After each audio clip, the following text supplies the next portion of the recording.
Praise the Lord, in God's kingdom ministry. காலை எனக்கு பிரியமான தேவனுடைய பிள்ளைகளே, இந்த காலையிலே ஆண்டவர் நமக்கு சிந்திக்கும்படியாய் கொடுத்த ஒரு தலைப்பு இருக்கிறார். யாத்திராகவும் 14ஆம் வசனம் எப்படியாக சொல்லப்பட்டிருக்கிறது.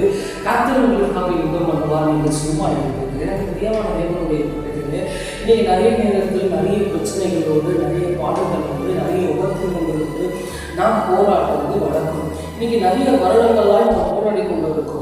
ஆனால் ஒரு தீர்வே கிடைக்கவில்லை, ஒரு தீர்வை அவர்கள் பார்க்கவில்லை. ஆனால் ஆண்டவரை யுத்தம் செய்ய வைப்போமானால் ஆண்டவர் நமக்காக யுத்தம் செய்து கூடுதலானவர்களை சரியாக வல்லமுள்ளவராக இருக்கிறார்.